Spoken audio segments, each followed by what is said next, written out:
Greetings, East Africa. You are just in time for a look at your world as we readjust to the new normal. Now, speaking of which, home-based care has become a household phenomenon as we continue to battle the new coronavirus pandemic. Question is, how are those isolating themselves at home faring on, and what can be done to make home-based care a concept that outlives this pandemic? Well, we answer these and other questions as we speak to Covid-19 survivors and home-based care experts on the same. My name is Gladys Gachanja, and this is what else you can expect. The home-based care initiative was rolled out a number of days back. What is the reality on the ground? Get to hear personal experiences shortly. Thousands of migrants have died whilst crossing Africa, according to a UN report that estimates over 70 people perish each month on the continent's routes. Thousands of Africans are dying as they're trying to get across to Europe in dangerous ways. Arizona has a unique way of testing COVID-19, a drive-through.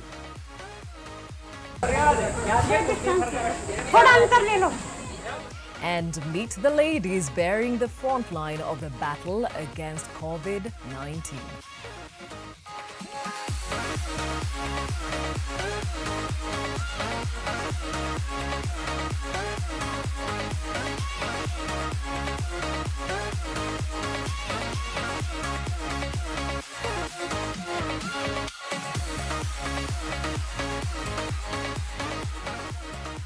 Thank you for joining us on this broadcast. And as we mentioned earlier on, we shall be looking at home-based care. And the question of the day to you is, have you tested positive for COVID-19 and undergoing home-based care? Or are you a caregiver? Well, kindly share your home-based care experience on video using that WhatsApp number, or you can talk to us as usual on that hashtag #NewNormal on our social media platforms. And you are also welcome to give us a call on the same. And even as we await you to engage us on the same, let's look at the effects of COVID-19 around the world in terms of the numbers.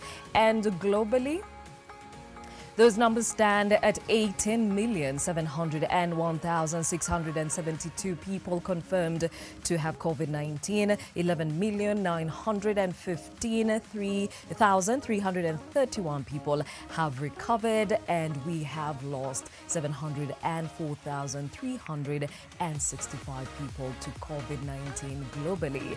Take a look at our Kenyan scene, and 23,202 people have been confirmed to have COVID-19. Thankfully, 9,327 people have fully recovered, and 388 people have unfortunately succumbed to COVID-19 in Kenya. Those numbers keep changing, and we keep updating you on the same as and when we get to see them. Now, some stories making headlines, and in Cameroon, the Archdiocese of Douala starts the deconfinement process with the resumption of mass celebrations. These steps are being taken despite COVID-19 cases being on the rise in the country, a trend that has led the Ministry of Health to launch a large-scale screening campaign in several locations of the city of Douala. Bernard Tonya, a rector of Douala Cathedral, says baptisms as well as requiem masses and even the masses we celebrate during the week and on Sundays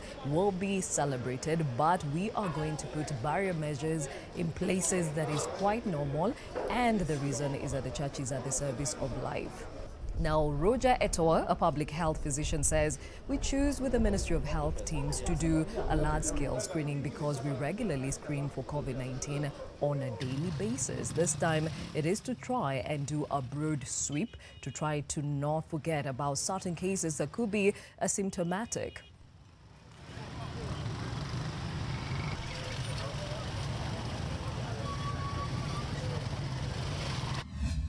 Tanzanian ministers meet with artisanal miner Saniniu Laser, who has sold yet another Tanzanite stone to the government for around $2 million. Laser became an overnight multimillionaire in June after uncovering two of the biggest of a country's precious tanzanite stones ever found, that is at 9.27 and 5.1 kilograms. His latest tanzanite discovery, one of the Earth's rarest stones, weighs around 6 kilograms.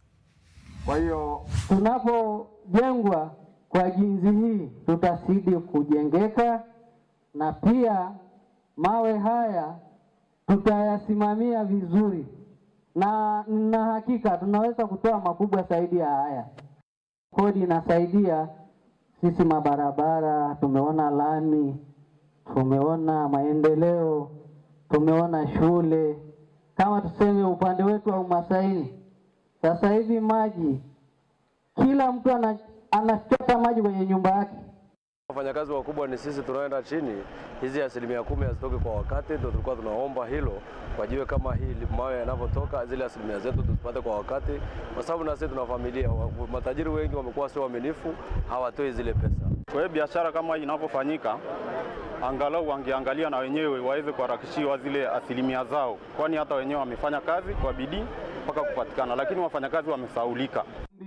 Bilioni 4 milioni 800. Elsewhere, the common carp, an invasive fish species in South Africa, has turned into an unlikely food source for needy coastal communities stretched under coronavirus restrictions. With South Africa's lockdown now in its 5th month, fish from a lake in that country are helping feed around 250 people per day.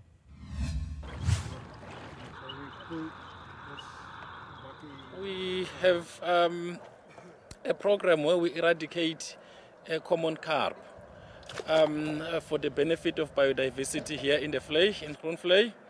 And the second facet of the project is that the carp that we take out currently from the Vlei, we donate it to our local communities as part of food diet.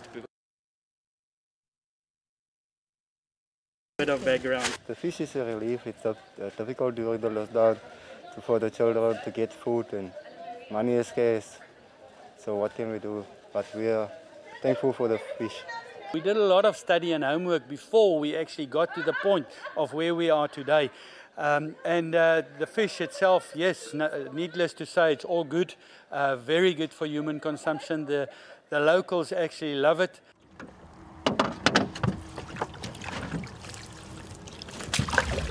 Now, let's switch gears to our conversation of the day, home-based care. This has become a new reality for many, even as those numbers of infections in as far as COVID-19 is concerned continue to rise. And so that we do not actually overstretch our healthcare services or infrastructure, this was it was actually advised and it was given a go-ahead by the government. So how are we faring, and how best can we make this a norm going forward? Because it has been a reality the world over. Well, to help us have that conversation, Dr. Ubrin Mora, who is an internist and healthcare advocate, in studio with us. Stella Kimani, who is a clinical nutritionist, and she's also the Deputy Secretary General at the Nutritionists Association of Kenya.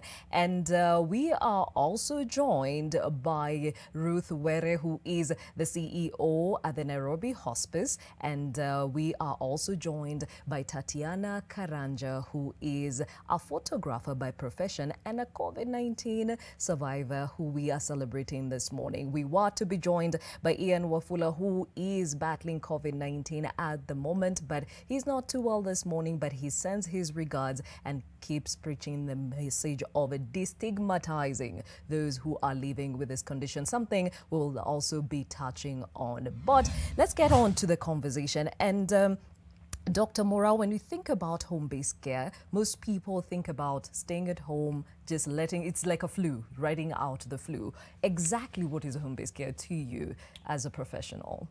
Really, it's important for people to understand what really the concept of home-based care is, especially in the context of COVID, where you're having someone who's tested positive for COVID and has the correct environment, home environment, to be able to self-isolate at home and quarantine themselves at home, and still be able to access a healthcare provider, be able to talk to someone, and they have a caregiver at home who's taking care of them. So it's essentially sort of, Gladys, you're moving the hospital to our home. So it's not just staying at home and doing the normal stuff. It's just staying at home and observing all the measures that need to be observed to make sure you don't transmit it to someone else in the confinement or in the comfort of your home while there's someone who's taking care of you. And the government was very clear about certain isolation and care protocols that need to be in place in a home setting to enable home-based care to be successful. Which are these? So first, they have to assess and see that you have the right home environment.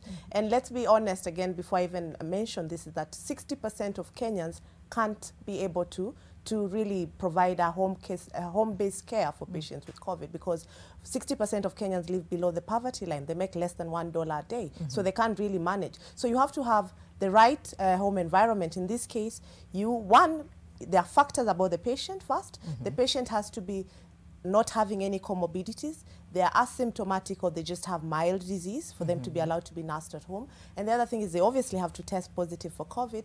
And then they need to have that home that then they can be able to have that environment. And this environment will entail that they have their own room, they have space. And you know, Gladys, how many Kenyans have room and the luxury of saying that they can be confined in a room within the home setup.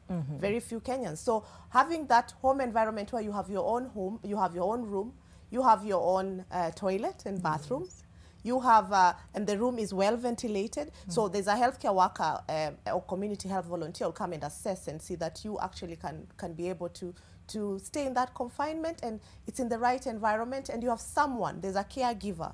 And again, you have to make sure in that environment, children below 2 years or people above 65 are not in the same place with that person. So all those factors, how many of us can feel them, really? And that is a conversation we'll be touching on even as we continue with this broadcast. Let me bring in Ruth Were. You have been in the space of home-based care at the Nairobi Hospice, and definitely this goes beyond just COVID to other conditions. Which are these other conditions that you cater for?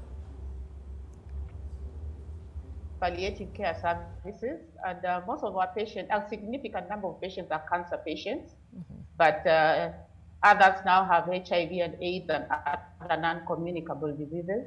So we go out there to their homes when they are not able to come to our facility to visit them and offer the care that they need. So it's been ongoing for a while, and it's one of our key services that we give here at Nairobi Hospice. Now, obviously, with COVID now, it has complicated things a little bit because managing these patients now becomes a little bit challenging. Now, when you say when the patients cannot come to you, at this point, what do you mean? Is it because they cannot afford your services at the hospital, or they are so weak or not doing well that they cannot come to you? When we go to their home, it means they cannot reach our facility for the care because they are too weak or too sick just to come out of their home. So we don't encourage people to move the patient too much. So it's us now to go to the patient, because you also need to reach out to the patient other than the patient coming to you. Okay, and you offer caregiver services, and at this point, very crucial, even as Dr. Mora mentioned. So what are these services you offer at home? When we go to visit the home, we do an assessment of the patient based on their medical condition, because they have been referred to us. Then we come up with the care that is required for the patient. Then we also now look at the home environment.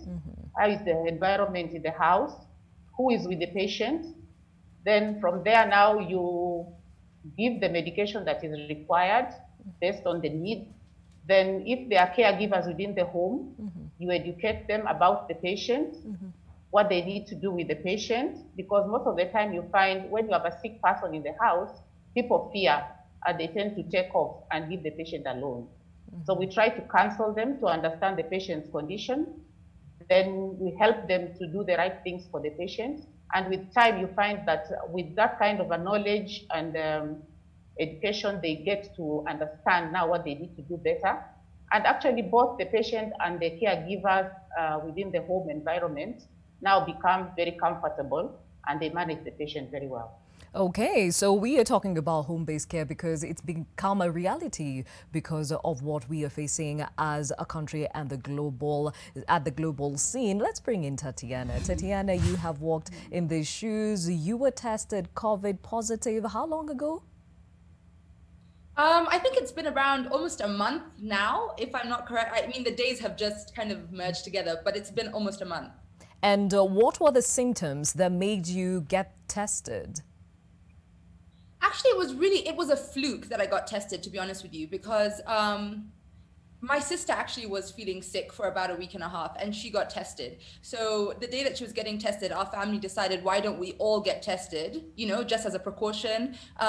Both my sister and I, she was living with my mom, I was staying at my dad's house, you know, we were all with people who, you know, potentially could get really affected by this virus. So we all decided, why not just get tested just as a precaution. And funny enough, I was positive. And the week before, I did have sort of a headache and fluish symptoms. I wasn't really fluey, but I did feel a bit of pressure. And I really associated that to just being exhausted with my kids. You know, I was doing a lot. I was trying to work. I was with my kids. So it was just like, oh, I'm just really tired. I'm exhausted. My body's, you know, trying to tell me that I need to rest. So it was really just a fluke that we did the test. Okay, I remember watching the video you put out after you found out you were positive and you were besides yourself with emotion. Tell us, what exactly was it that you were going through when you heard that you were positive? Well, at the beginning, when I first heard, my kids had not done the test yet. So at that time, I felt really, really, really scared, really anxious. I was really terrified that I could infect them because I know that generally they're carriers, but you still see those stories of babies, that 1% of kids that are getting that inflammatory disease and all of that. So I was so scared, and I had to be strong because I had to isolate at that moment in time. It was just me who was positive. So I had to isolate with my kids, away from my dad, away from everyone else who was in the house. And I felt really lonely and scared. So as soon as I got their test results done and found out they were negative, of course I was happy about that, but I was really scared to have to leave my kids for 2 weeks, which is when I made that video. And the thing is, I've never been away from my kids for more than one night. So having to leave them for 2 whole weeks, not knowing if they'll be okay, not knowing if anyone will detect whether or not they're sick, whether or not they have a fever. You know, I felt like I was the only one who would see the signs coming if in case they did get sick. So I was beyond terrified. And I think that was the lowest point during this whole corona for me. And you went into isolation with your husband. Had he tested positive? So he was positive as well. It was me and him that was positive. So we went and isolated together alone. Okay. Now, clearly in her situation, thankfully, she had a support system to, you know, want to take the kids and, of course, to isolate with her husband. And I think the psychosocial bit has come out as being very important in this process. Speak on the same. So having a support system, and that's what I'm telling you, it's a very good concept that can actually really ease the burden on the healthcare system, but it's for a few Kenyans that can really meet it. Because you're seeing Tatiana having to have a social support system, just like me. If I was to be isolated, then I need someone to take care of my kids. So if that social support is not available, even you need a caregiver, you need a support system to take care of the responsibilities you'd otherwise have to do. You have people who have to go and shop for you and bring the food at home. So social support is so paramount in the whole concept of home-based care in COVID patients. So if that lacks, then it won't work, because then you can't leave the house. You have someone bringing you food. You have someone who's supposed to be checking up on you. You have someone who's taking your temperature, and they're donning the right protective gear as they take care of you. And you have the supply of the protective requirements that are required. So it's a very beautiful concept that is available just for a few people, really. Because if you went to Kibra, or you went to Mudhura, Kwanjenga, or if you went to a village back in Githunguri, or you went to somewhere at the coast, how many people can actually be able to take the temperature? You need someone to be trained. So even the community health volunteers who are supporting this system, they also need to be trained, and they also need to be checking up on you. You have to be calling up the hotline if you have any symptoms, and if anything changes, because remember, this is just a spectrum of disease. So if you move from mild to moderate symptoms, then you have to check into a facility. So I think what I hear the government was doing is that for setups where this cannot be met, then they're setting aside some quarantine settings that will provide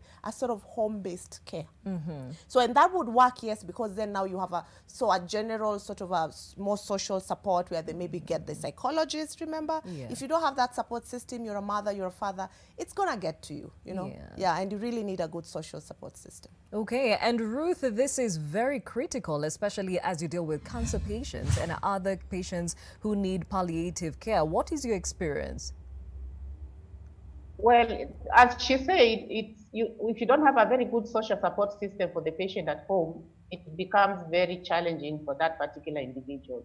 But otherwise, it's a very good concept. It's something we advocate for as Nairobi Hospice, because the patient is best managed in an environment that is very familiar, and it becomes very comfortable for that individual. However, the support around that individual is critical for them to feel wanted and comfortable. So the social support has to be very, very good for the patient. So sometimes you would go to a home, you find that is lacking. Maybe it's the neighbors who are assisting, but you see the neighbors can only come and go at specific times. They have their own things to do. So if you don't have a support, some families actually abandon the patient and go away. So the church has to come in, a neighbor, a friend. So some of the patients basically have been managed through friends, the church, and things like that. But we try to advocate for patients having their own relatives around them. And then once we educate them what to do, you counsel them about the patient's illness, they tend to pick up themselves and they move on very well with life. So I'm curious to know, in case somebody does not have any support system and it's just them alone, what do you do with such a case? Generally, the African setup, you are never alone. That's what we've come to realize. You find the next door neighbor, they'll always pop in. Some women groups will organize how to take turns to look after this particular person. There's always somebody who will come up and assist this particular individual. So we try just to ask the patient who is close to you, who are their friends, so that you bring them in and involve them in the care of that particular individual. Because you can't leave them alone. Otherwise, other than that, they would need to be in a health facility.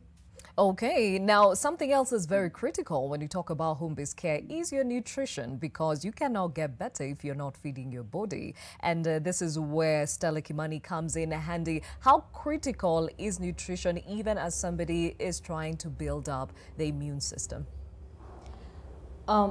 Nutrition is extremely important in determining how the immune system is going to respond to the disease itself, and also how fast the person is going to recuperate from disease.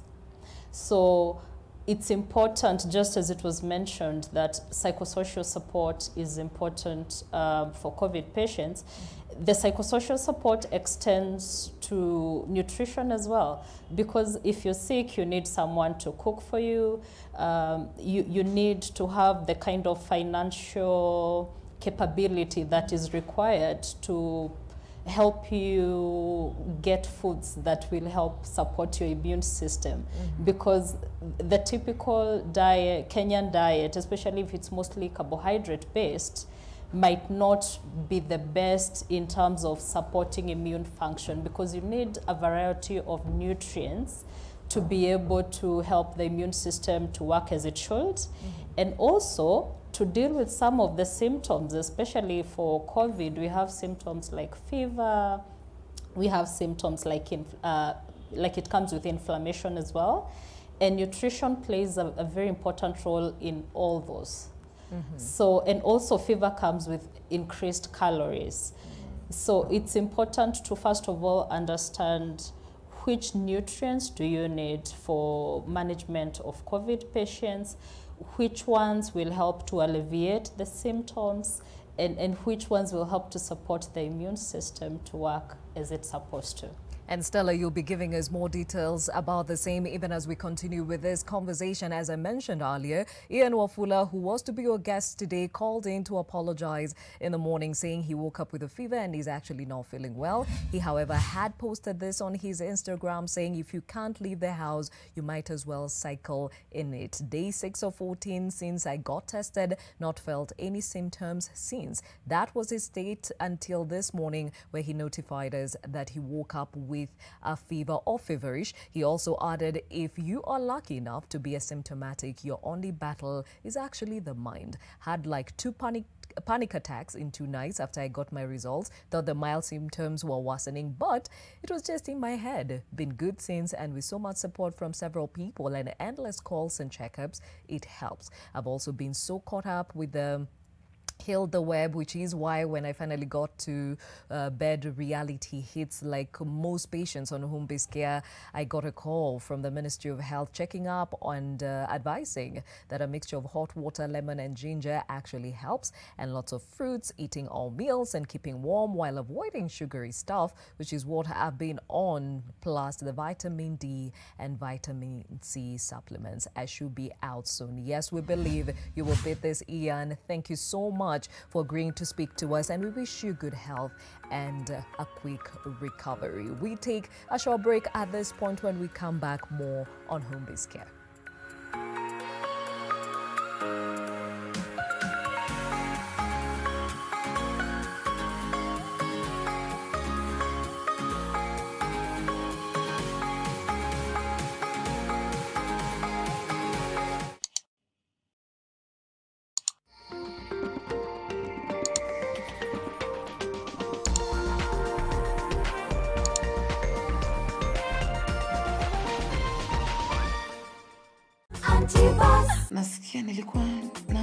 You need to watch your weight. And Dad, reduce fat in your meals, and most importantly, check your weight. You're asking me to calm down while your ex is literally kicking me out of my own house? Welcome to this year's Slimming is Possible competition. The first task is to complete a very simple task of running 2-kilometer race. What is going on here? Either she leaves or I leave. You choose. Did you know there's a laundry bar soap that can help save you time, water and money? You save by not having to use multiple products. And you only rinse once. For a laundry soap that can help save you time, water and money, try Whitewash Extra. Brand power, helping you buy better. Breastfeeding is not only a foundation for a child's future, health and well-being, but also a critical element of worldwide development efforts to create a healthier, prosperous and sustainable planet. However, the Covid-19 pandemic and the resultant response actions by government have had negative effects on nursing mothers. As a result, their access to health facilities, inadequate human resource for health, leading to tasks shifting and/or burnout, have directly hampered breastfeeding education and counseling services. On Thursday, 6th August 2020, the Nation Media Group will hold a live virtual Nation Leadership Forum from 7:30 p.m. on NTV. With the help of a panel of experts, it shall delve into this year's theme of the World's Breastfeeding Week, Support Breastfeeding for a Healthier Planet, and delve into how stakeholders aim to garner support for the practice of exclusive breastfeeding for the first 6 months of life. Nation Leadership Forum, engaging society, impacting the nation. Lisa, my darling, you know that I will never forget you. But life goes on. I think the time has come to give myself another chance to be happy. My father spent 2 years locked away feeling depressed. You show up and everything changed. Why's that, Lashana? What are you getting out of all of this? One thing's for sure, you need to find a way to fix this. All right, you know what? You're not giving me orders. I know what to do and how to do it. We know that's not the case. Better leave me alone and let me do things my way. Along came love, in association with Blue Band Peanut Butter.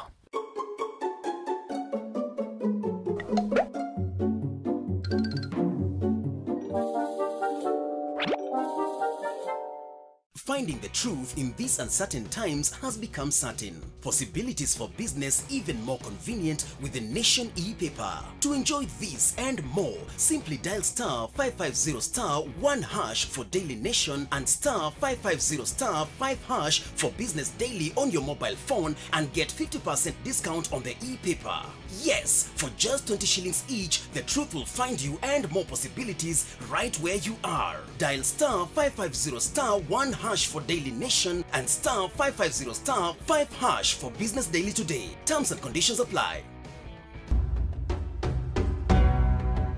Taught us, sallallahu alayhi wasallam, that we should keep cleanliness. Actually, he said that cleanliness is what is best for a Muslim. And from him, Prophet Muhammad sallallahu alayhi wasallam, hand washing, which is part of cleanliness, hand washing, that we wash our hands, we wash our faces, we wash every time with soap.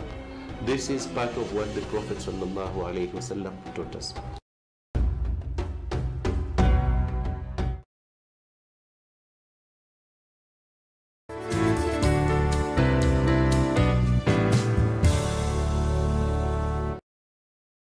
When we moved from analog to digital, we took the opportunity to share our talanta. And the rise of local radio represented our voices mtaani. New ICT and educational platforms are going to make sure that no one is left behind. Communications Authority of Kenya, opening your world.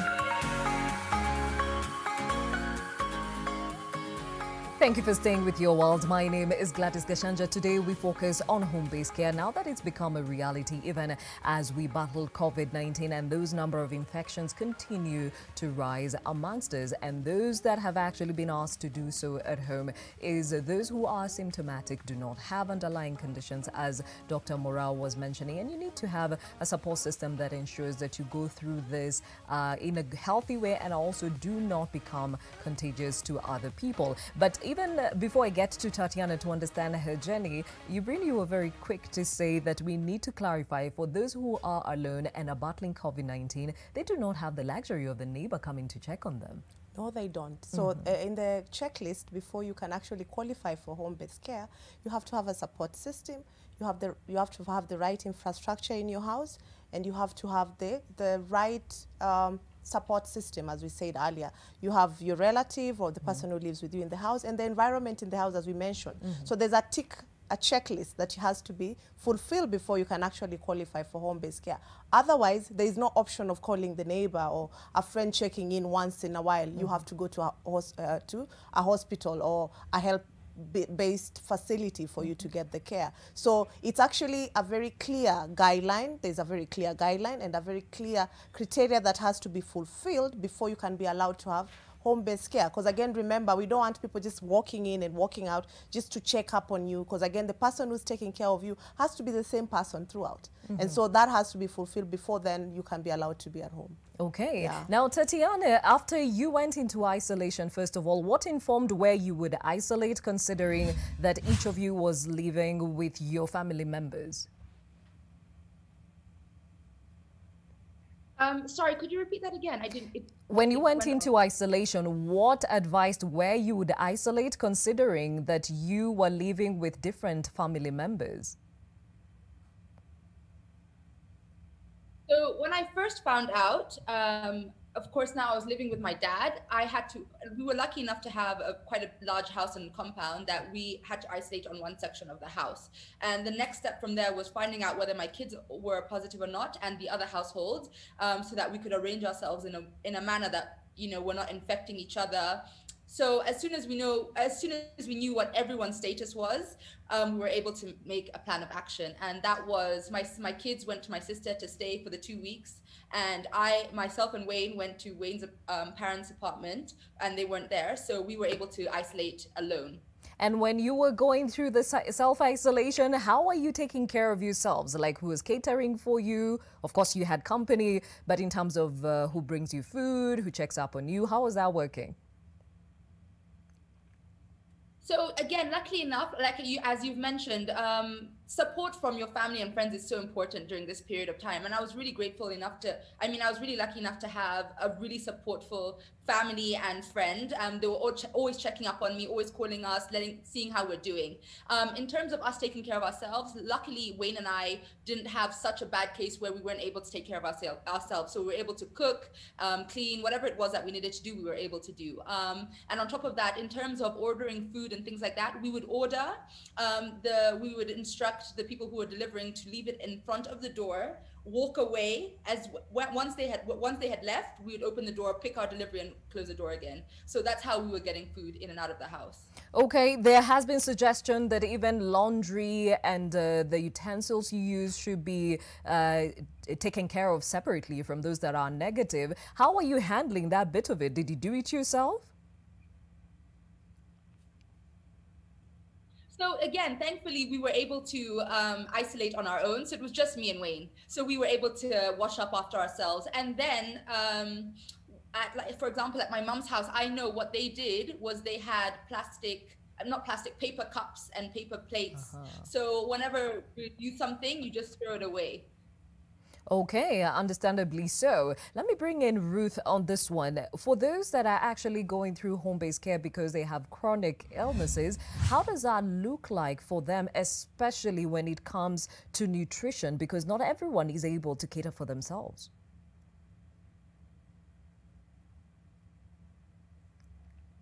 Ruth, can you hear us? Oh, it's me. Yes. Oh, what did you say? Yeah. I was asking for those for those that are at home and who are going through home-based care due to chronic illnesses, how do they cater for their nutrition, considering that this is really critical for their well-being? Yeah, nutrition is important, especially when you have these chronic illnesses and terminal illnesses, because it's supposed to give you the energy that you need because you're on very strong medications. So we basically advise the patients to eat normally what they can. I know some people cannot afford food, but sometimes you get well-wishers who assist these people to bring in food rations. But we advise them to eat normally, balanced, not to think about those other high-end foods, just the normal foods that you have in the market. They can just buy and eat the normal foods that they normally eat, the ujis, the teas, the porridge, the ndumas, the vegetables, the beans, everything. And then just to maintain proper hydration, it's very critical as well, and hygiene. We advocate a lot for proper hygiene, bathing at least once a day if they are able, but just to eat normally, not to start thinking about the high-end things that they hear out there. Just eat the normal foods that are available in your house, because nutrition is critical. It gives you the energy based on the medication you are taking, because the medications themselves can make you very weak and dehydrated. So it's important that you eat well, eat what you have, and then maintain proper hydration and just drink enough and stay clean and maintain proper hygiene within your environment. And speaking about hygiene, we have been told it's one of the first-line defenses against contracting COVID-19. Even as you walk with those that you are catering for that need palliative care, are you sensitizing them to how crucial this is, considering that they are more susceptible to contracting the virus? Yeah, from the time this issue came into our country, that is the first thing we started discussing with our patients, because these are a vulnerable group of patients. Yeah. Any small problem, they can contract an illness very fast. So we educated them, we put measures in place where we advise them, if you need any help, just call us and we'll guide you. So most of them have managed to maintain what have been advised. And so far, we've not had a situation where any of our patients has contracted COVID. Most of them are they are doing very well, actually. And we are able to communicate with them on phone. Those who are able to come here, come, and we just review, and we continue with the treatment process. Okay, and I think at this point it's crucial we hear from Stella. You talked about some foods that are really critical for those that are isolating at home. They have tested COVID-19 positive and they're trying to rebuild the immune system. Which foods are these? Yeah, so first of all, I need to clarify that for people with comorbid conditions, in addition to COVID-19, the nutrition and diet that they're going to need will be determined by the additional medical condition that they have. So for instance, a person who has tested positive for COVID-19 and additionally has diabetes, you have to take into account the nutrition that is required in the management of diabetes, which is going to include ensuring that the blood sugars are kept stable so that you don't end up in a position where the person is getting complications from the comorbid condition and not the COVID itself. So that is very different, and I would advise that any person who is not able to effectively provide the nutrition they need for COVID management and they have a comorbid condition, they must not qualify for home-based care, because that is the easiest recipe for them to start getting medical complications. So back to your question on the nutrition that is necessary for COVID. First of all, we have the key symptoms for COVID, and one of them is fever. Fever increases the requirement for the total calories that the person needs because it calls for more energy. And that means that the person requires more carbohydrate intake and more intake of what we call macronutrients, and that is carbohydrate, protein, and fats, the healthy fats.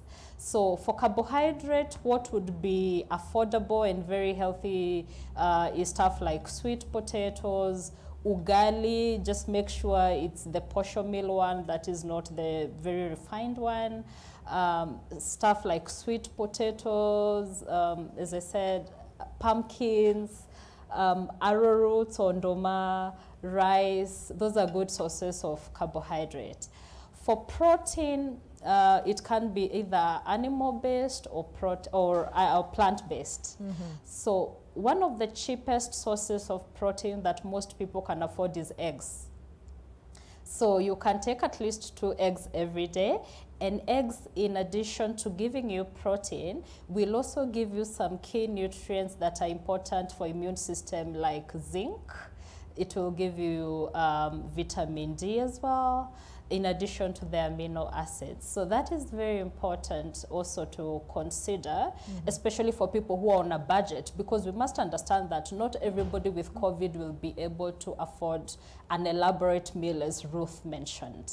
So I would also advise that community health volunteers be trained on nutrition and how to do an assessment for COVID patients at household level to make sure that they are able to afford adequate nutrition. And if they are not, please let them, be not under home-based care, because they would then end up getting complications from malnutrition and not the COVID itself. So some of the important nutrients you would need with COVID is something like zinc. And you can get zinc from dairy products like milk and milk products, eggs, meat. Just make sure that your meat is the lean meat, not the fatty, the fatty meat, because fat, especially from animal products, increases inflammation. And inflammation is already something that is a problem with COVID. So you also need to take foods that are not making the symptoms that you have worse. So for zinc, stuff like eggs, as I mentioned, would be very important. And for inflammation, you would also need omega-3.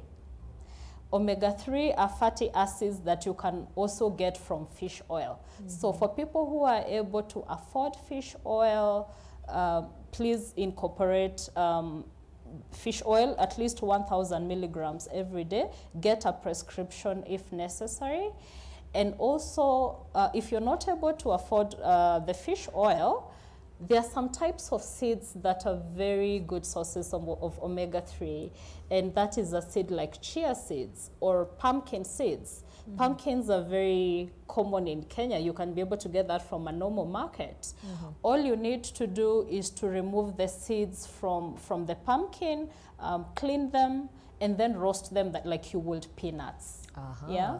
Okay. Yes. So don't throw them away. And I know a lot of Kenyans do throw that away when they are cooking their pumpkins. Please don't do that. And the same as the squash seeds. Squash looks like pumpkin, but it's a bit slimmer. Okay. Yeah. And then sim as well. Sim I think is something we can easily get even on the streets. Just make sure it's not high in sugar. I know some people prepare it with sugar.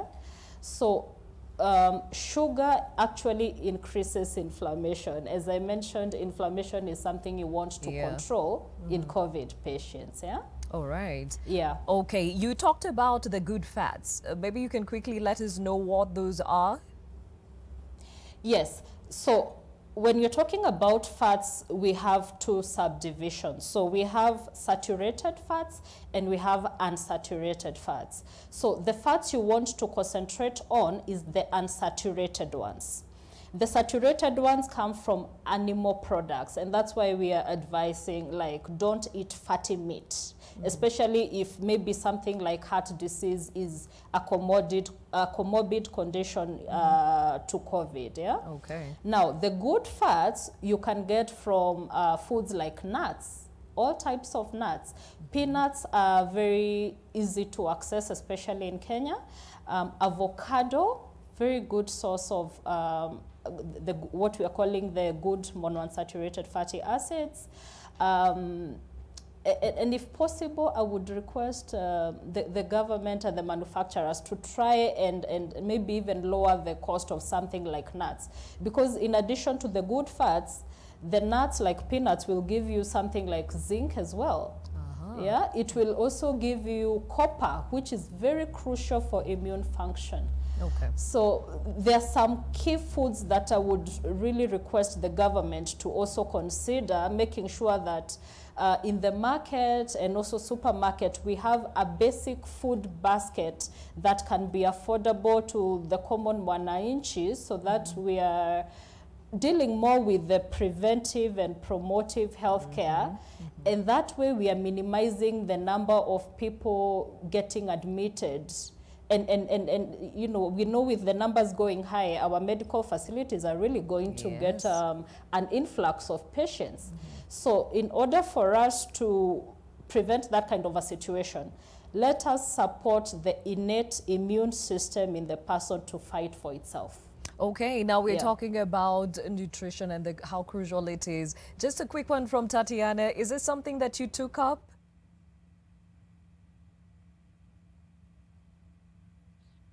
So I didn't do anything special because I feel like I've been really working on my health since the beginning of last year, which is also why I feel like I have a really good immune system at the moment, because I've been taking my health quite seriously. I work out regularly. I eat well. I mean, whole balanced meals, lots of greens, lots of fiber, lots of fats, everything that, you know, nutritionist has just talked about. So I generally have that in my diet. I also do take supplements like zinc, calcium, and magnesium supplements, which is also to help me with like recovery, as well as just, so I feel like I am really balanced generally. So during this period of time, I didn't do anything special, but I did try and, you know, maybe eat a few more berries than I would have, drink a bit more water and the likes. Okay, and Dr. Mora, definitely this season has brought out the importance of always keeping your immune system on a high. How crucial is this even as you see patients on a daily?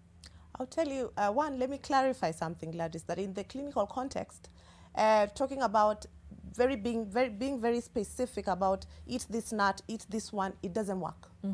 So we in the clinical setup, I'll tell you, we are quite I'll call it in a very quote-unquote realistic, because you're facing a patient who, they'll tell you that, where am I getting pumpkin seeds from, you know? Where am I getting this particular kind of fat you're talking about? So I think as a blanket on how we try to really like have our patients knowing, because today if you eat, let's say, you eat something with omega, today you'll eat it, tomorrow you'll eat an orange, the next day you'll eat something else. The body takes what it needs. So even if you give it so much zinc, it won't take it if it doesn't need it. If it has enough, it won't take more. So I think the bottom line is, one, we live with a scientific evidence about what really works for patients who have COVID. And in this case, we have seen that we've even put it sort of a protocol where they have to take some zinc supplement, part of if they have mild disease and they're at home. So we ensure that we tell them they have some zinc and they have some vitamin C. And the rest we tell them have a balanced diet. Get me? So in this case then, as the nutritionist very well pointed out, that you have your starch, you have your protein, you have some fruit, and you have your vegetables on one side. So basically how I make it very simple for patients is, half of your plate is vegetables, a quarter of it is your protein, an eighth of it is your starch, and an eighth composes your fruit or something. But remember, she also highlighted there's some things, like if you have fever, your caloric intake is higher, so you have to increase your caloric intake, which comes from your starch. If you have something else, if you have a deficiency, let's say vitamin D or something, then that also has to be supplemented if you have a deficiency. But she also highlighted about how we need to ensure that patients who have comorbidities are taken care of. So let's say diabetics. One important fact is, if you have diabetes, you will not be managed at home. Even if you have it under control? You won't. Okay. That is one of the criteria I was saying. Before you're chosen to be managed at home, there's a criteria you have to fulfill, for you to be managed at home. And one of them is that you have no comorbidities. You have no diabetes, you have no heart disease, you have no cancer, you have no HIV. Because we know these conditions and because the immunity is dysregulated, things can go haywire and we won't have enough time. So you have to be managed in a hospital setup. And when you're in a hospital setup, then your diabetes will be taken care of. Your heart disease will be taken care of. But if you don't have any of those things and you're at home and you have no comorbidities, then you can be followed up from there. So all you do is you check in about your fever or if your symptoms get worse. We even give you some exercises about breathing exercise, which is like a chest physiotherapy, which you do to improve on your breathing. And if anything changes, then you come and you check in with your healthcare workers and the contacts that have been given, the toll-free numbers. Then you check in and you can be transferred from the tire of just being managed as home-based care to moving into a facility. So that has to be very clear, where you're not being a diabetic who is at home having home-based care. It won't happen, and that is not recommended, because we know the infection itself, not nutrition, can throw the sugars and the diabetic control to the rocks. So you have to be in a healthier setup. So is heart disease, because the heart really goes into extra work when you have an infection. So it will make the symptoms worse, and that is what informs all these decisions. So let's all remember, and I urge all Kenyans to know that for home-based care, 1, you can't have comorbidities. 2, you can't be above 65 years of age. 3, you have to have the right setup and you have to have tested positive for COVID for you to actually say, okay, fine, so I'm having this care at home. And your nutrition will be managed depending on what you really like, your caloric intake and requirements. You find people who are obese, who we encourage to lose weight when they have the infection, because we know obesity is a risk factor for bad outcomes. And then we're also having patients, other patients who maybe they live in a setup where they can't access some foods. So you have to tailor-make their diet to fit what is available and still be able to supply both the micro and the macronutrients. Okay, and even as you talk about some of those requirements, somebody is asking, how about those who have allergies, severe allergies and asthma? Is this something that is considered a comorbidity? Yes, asthma is considered a comorbidity because that's a chronic lung disease. That is considered a comorbidity and they can be managed at home. Those ones, they have to be in a healthcare setup because inflammation of the lung triggers an acute exacerbation, an acute attack of asthma, and that can really be fatal if it's not handled as fast as it should be, which is in our healthcare setup. And for the record, comorbidities is the same as underlying conditions or other conditions that make you susceptible to COVID-19, like heart disease, cancer, HIV, diabetes, and other immune conditions like autoimmune conditions like lupus. and other connective tissue diseases. So there is an array of all those things, and again, those determine how are you managed and which medication need to change. Because remember, there's also drug-to-drug interactions. And even in diabetics, when they get COVID, there's some drugs that have to be withdrawn, and they have to be, let's say, on insulin if they're on other things. So all these things can not happen in the context of a home-based care, and that's where they have to be in a hospital and in a healthcare facility, where all those have to be mentioned. I'd like to highlight something else, that when these patients are being managed at home, when they have no comorbidities or any underlying condition, they cannot take alcohol and they can't smoke. They have to stop those. I think we kind of don't want to talk about them, but they have to, because as the nutritionist clearly pointed out, that there's inflammation taking place. We don't want anything that propagates inflammation, or anything that suppresses the immunity, or anything that hinders some organ from functioning, because then you have a high, what we call it, it's a high catabolic state, meaning there's a lot of breakdown of energy, and then we need you to be at your best, and we need your body as calm, I'll put it in quotes, as calm as possible, so that can be able to concentrate on fighting the virus, because essentially, really, there's no treatment we're giving you. Okay, and before I take a break, a quick one. Tatiana, your children at some point tested positive, right? Yeah. Okay, how Yes, long they did. after? So they tested positive a week after me. Sorry, I missed that. How long after you tested positive did they test positive? They tested positive a week after me. I mean, they were retested a week after, and they were found to be positive. Okay, when we come back from the break, I'd like to understand your experience now, knowing that your children are positive and how you catered for them at home. But before we take that break, we had asked you earlier, have you tested positive for COVID-19, and did you actually qualify for home-based care? What is your experience, and are you also a caregiver? Talk to us. Job Njagi says, I think home-based care is working because in the hospitals there is reinfection due to the lack of preparation by county governments. Interesting insights. Dr. Mora will be telling us more about that. Manua Kilgore says, how do people treat corona at home? Because I fear to be tested and going for quarantine. That's why we're talking about it. It actually is possible. And of course, understanding the criteria. Geoffrey Mwai says, I left my life, or rather my wife and infant, in secret after testing positive. Oh my word. This is where stigma plays a part, and we'll talk about that right after this break. Stay with us.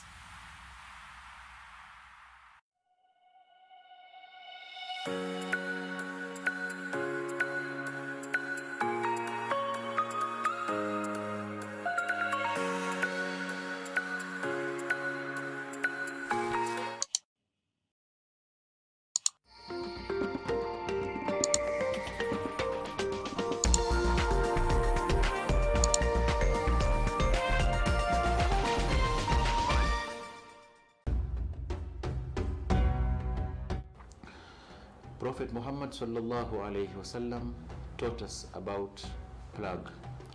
He told us that if it's happening in a place, don't go. And if you are in a place that is happening, don't come out. Prophet was preparing us for quarantine, and he was also telling us to take precaution, that we should not be agents or carriers of the virus. It should not be us who are going to carry the virus, take it to our congregations. For this reason, our congregations, we've decided that since faith is in the heart and everybody knows where his faith is, we have taken this time to stay at home, pray at home, do our prayers.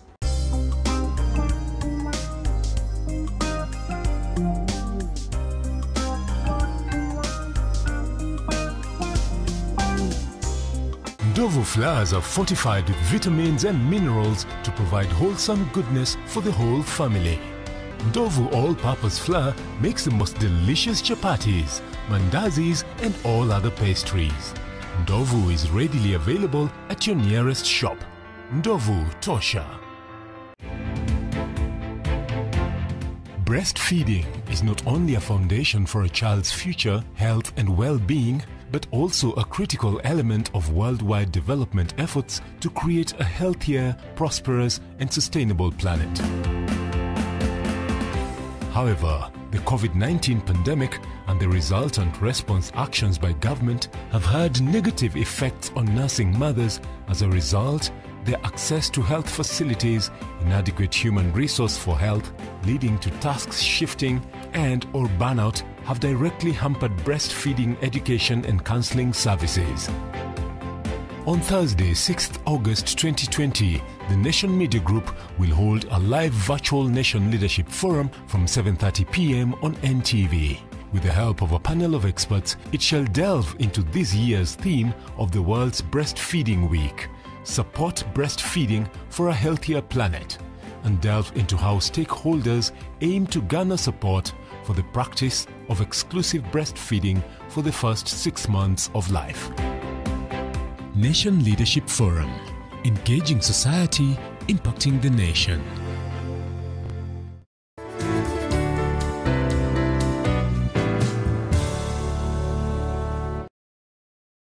When we moved from analog to digital, we took the opportunity to share our talanta. And the rise of local radio represented our voices mtaani. New ICT and educational platforms are going to make sure that no one is left behind. Communications Authority of Kenya. Opening your world.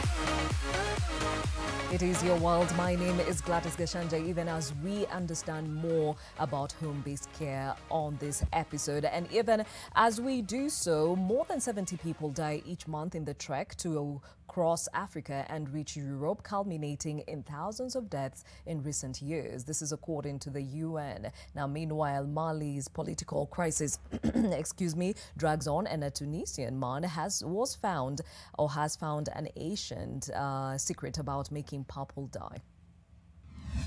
Thousands of migrants have died whilst crossing Africa, according to a UN report that estimates over 70 people perish each month on the continent's routes.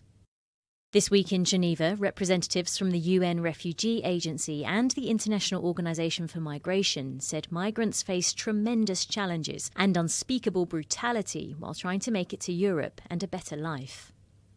Nearly a third of those who die along these overland routes tried to cross the Sahara Desert. Others died in the south of war-ravaged Libya, while another deadly route crosses conflict-ridden Central African Republic and Mali.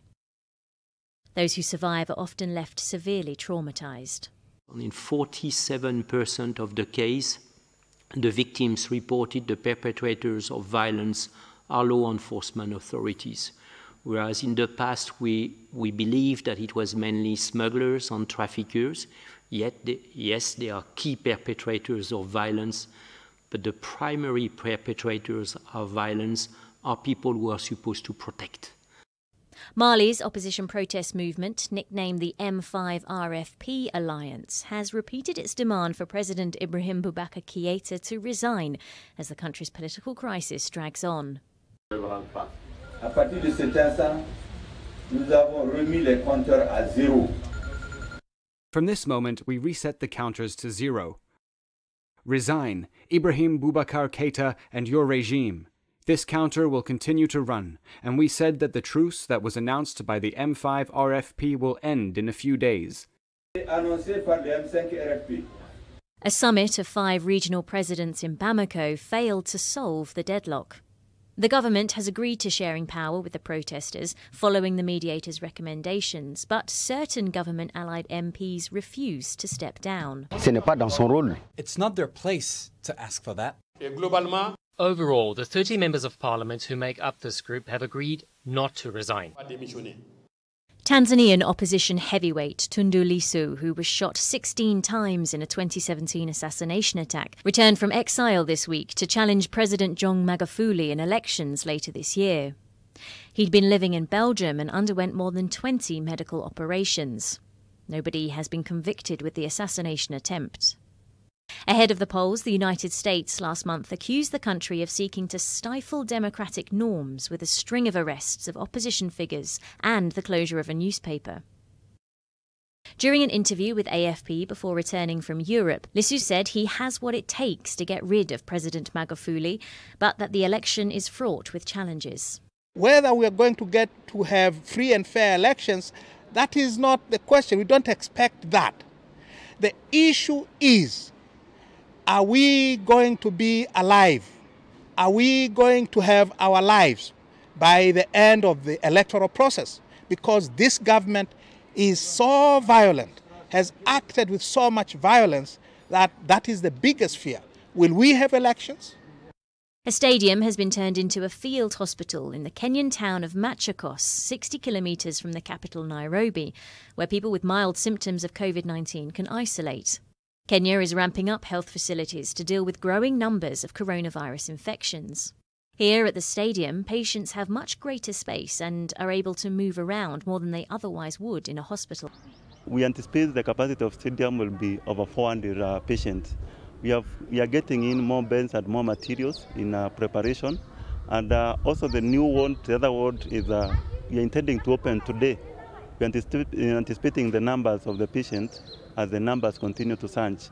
So I'll say we have the capacity. We have been supported by the government. In the intensive care unit at the county hospital down the road, doctors give special care to patients in more serious conditions.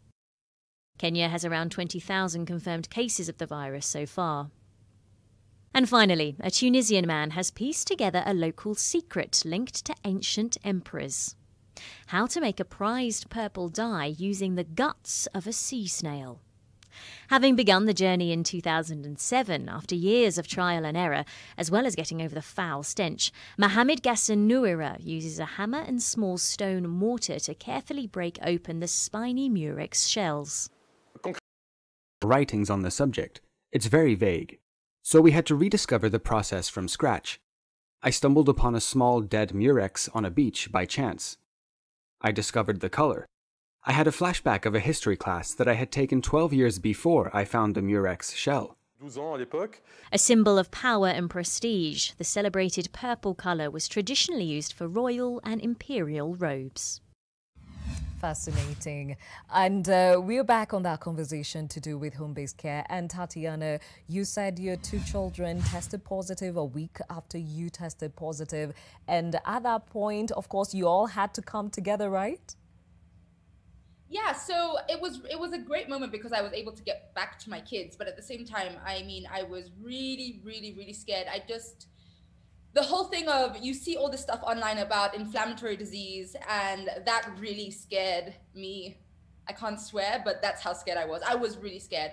But it was really great that I was able to be with them and monitor them daily. And I also had my doctor on call for anything. So if there were any symptoms that, came up, I'd be able to talk to him about it. And I was basically testing them every morning and every afternoon. Testing them, I mean, their temperature and their oxygen levels, and just monitoring them daily. So when you talk about symptoms, did they have any? They had none.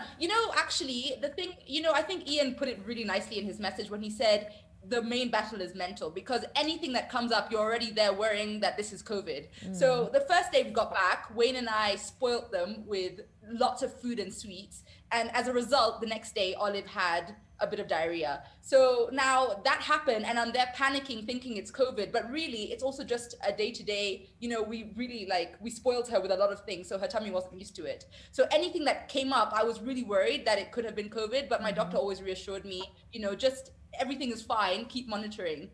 And so no symptoms came up, they were really fine. Okay, and Dr. Mora, I'm curious to understand, first of all, the kids tested positive a week after the parents did. Why and how? What would inform that? What would inform that was when they contracted the virus, because, I mean, it's not guaranteed that if we are together right now, Gladys, that you'll get the virus today. Maybe it's tomorrow when we hang out again. So if they got the virus, let's say 2 days prior, because remember we talked about a window period when the symptoms start to manifest, and can range between 2 days to 14 days, and it's even been seen to some people, it's going all the way to a month before they can actually elicit symptoms or show symptoms. So like her Tatiana's kids tested 1 week later, which is still within the window period, which is say between 2 days and 5 days as minimum, people can show symptoms, or you can go all the way to 2 weeks. That's why the duration for home-based care for being in isolation is 14 days. So that, and I think even that also informed the isolation bit, where let's say if someone had exposure and everything and they had to stay away for a particular time, to give time for the symptoms to show up. And again, remember, we have to deal with the fact that 80% of patients have no symptoms. So maybe it was just not picked. And sometimes the test can be negative because of very many factors, including someone is asymptomatic, meaning they're shedding the virus means the multiplication of the virus is very slow because the immunity is containing it. They have no symptoms. Or the sample collection, maybe the way the sample was collected or even handled can make the test positive. So all those factors put in place can actually mean that today you're positive, tomorrow, today you're negative, tomorrow you're positive, which could be all those other factors of how long did it take for you to incubate to show symptoms. Or otherwise, yes. And when you're considering, for example, a positive child who needs home-based care, do the same protocols apply to children as adults? Generally, they should, because remember, this is an infectious, infectious disease where the children will be the ones who are able to transmit. But most of the time, we are seeing that when the kids get it from an adult, and then they spread it to other adults, you know, because kids generally, up to 90% of children, or most of them, don't have symptoms. They're actually just generally fine. They'll just have a flu or maybe a bit of diarrhea, and you just think it's the other things like rotavirus, or they just have the normal flu. So kids really, we are not seeing a lot of it, but we are saying in COVID, we've seen, you can't say never, anything can happen. But generally, the current statistics and demographics we have are showing that most kids really, they don't have symptoms, and they get it from an adult. But the same principles would then apply that if these children have tested positive, then they have to be in a confinement of some sort. But again, how we confine children is something that is very tasking, and it's something that we need to think around, that the kids to these families or to this couple or parents whose kids turn positive, how are they confined? I guess they'll just stay in the same room with their parents, because if they're all positive, then they can stay in the same confined space. But going out and holding up kids not to move, Gladys, you know how hard that can be. Yeah, but there's no choice, they have to be contained. Okay, and somebody is actually asking, now that you brought up the kids, mother is positive, she is actually nursing an infant. How do you handle that? Okay, nursing and the baby takes precedent. But what happens is the mother who's positive with the infant that she's nursing, and maybe she's breastfeeding, the mother is the one now who has to observe the measures, where she wears a mask, you know, throughout, to make sure that, because it's the respiratory droplets that come out that spread, and making sure they observe all the hand hygiene, and they're making sure that if they don't need to be nursing the child is being handled differently, and all those. But if they're breastfeeding, they have to keep on breastfeeding.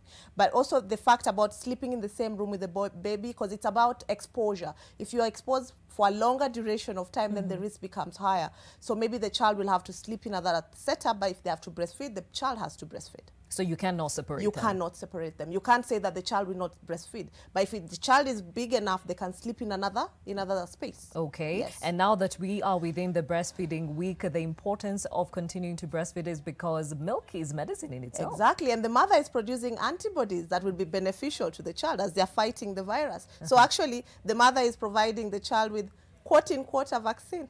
Excellent, excellent. All right, now still on the conversation, in Machakos, authorities have set up a field hospital in a sports stadium as coronavirus cases rise. In an ordinary hospital nearby, patients in critical condition undergo treatment in the intensive care unit. Kenya has seen virus cases triple to over 23,000 cases. Most of hospitals in our country set up, there is congestion. And we could not find like a place where we can fit like the 64 patients who are here. If we're in our general hospital, that means those are 2 wards that have been occupied. But here, with the environment here, most of them have liked it, not as they thought the environment would be. So they can have their time, they can walk around within those restricted areas within. We anticipate the capacity of stadium will be over 400 patients. We are getting in more beds and more materials in preparation. And also the new ward, the other ward, is we are intending to open today, anticipating the numbers of the patients as the numbers continue to surge. So I'll say we have the capacity, we have been supported, by the government concerning the same, because the disease has been stigmatized a lot in the community level. When several came here, they were wondering whether they'll get well and go back home. But with time, as we discharge patients, they have gained the morale. They have seen that it's possible, and we have encouraged them, even those who are going out, to be our ambassadors. Numbers are continuing to surge, and we are anticipating more here in stadium, and we are ready for the same. Sikujua kama mimi ni mgonjwa. By then nilikuwa pande ya Uganda. Na risoti zangu zilikuwa sawa. Na juu boda huwezi fuka na risoti ikiwa ime-expire. Nikirudi nikasema wacha nipimwe, ndio nikitoka Mombasa nikute risoti iko sawa, ndio nikienda kule expire pande ya Uganda. Nikiwa kwa njia ndio nilipigiwa, nikaambiwa risoti yangu imetoka ikiwa positive. Yule anasema hakuna ugonjwa, yule haja apatana naye, lakini ugonjwa ipo. Lakini ikikaa kulingana na vile unaambiwa na madaktari, ugonjwa inapona ukifuata masharti. And these are the realities even as the number of infections continues to rise in the country, with home-based care being taken in seriously as it caters for those that are symptomatic of the coronavirus symptoms. And speaking of which, let me bring in Ruth. You have been catering for those that have chronic ailments and need palliative care at home. Do you ever cater for children, Ruth? At the moment, we don't cater for children because most of them are taken care of at our neighboring facility, which is Kenyatta National Hospital. Most of our patients are actually adults, so because children are quite delicate. However, if there's a need, our youngest has been about 13 years old, 12, 13 years old, but most of the ones that are younger than that, we prefer if they are managed by our neighboring facility. Okay, I'm curious to understand why you have fewer patients, considering that some of those who take up home-based care is because they cannot afford having to keep their patient in hospital, especially for those with chronic ailments. Most of the patients who go for home-based care, you find a significant number cannot afford to be in a health facility for long.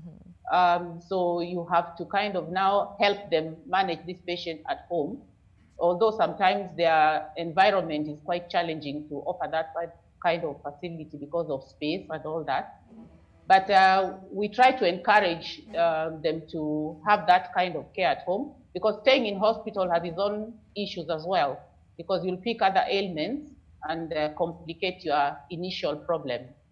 Okay, and the question was, why not cater for children, considering these are parents who are caregiving and who are giving them care and they cannot afford to keep them in hospital? It is an area that we are pursuing, that we also would like to get into, to look after the children as well, not just adults. So it is something we are also thinking about, so that we can also pick it up and involve children as well. All right. And while we're still talking about the same, have you seen more people walking into your facility asking for your services because they are afraid of going to hospital, so they'd rather you come cater for them at home? In the initial months, especially April and May, when there was a lockdown, when everything was quite high, we saw an influx of people coming here because most clinics had closed down. People feared going to health facilities. So we had quite a bit of walk-ins coming to seek for our help, phone calls, asking us to go and see their patients. So that was there for the first 2 months, April, May. But from June, when things started easing down a little bit, the numbers have slowly eased down, and because people are now able to access the health facilities and their doctors. Okay, and somebody is asking, even as your personnel go to cater for those at home, what are the measures you're taking to ensure that you do not transmit the virus? That has been a great challenge, especially for palliative care providers, because there's fear both ends. There's a patient fearing that the healthcare provider will bring me the virus. Yes. Then there's the healthcare provider themselves. They don't know what kind of environment they are going into into a patient's home. So they fear they could also catch the virus. So we just have to make sure the nurses take the necessary precautions using the available PPEs to go and see this particular patient, and just reassuring the patient that we need to see you and we need to give you the care.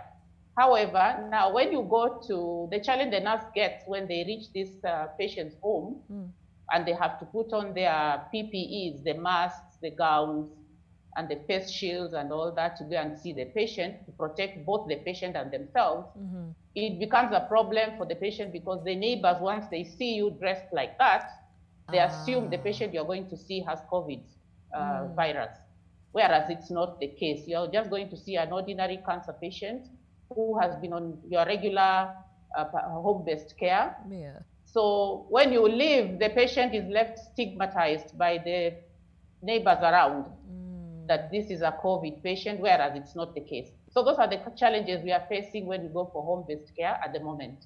Okay, let's go back a little bit to the nutrition point of view. And Stella, we talked earlier on about the advisable nutrition for those who've already tested COVID positive, but there are those who have chronic ailments on a regular. What is important in ensuring that your immune system stays at par?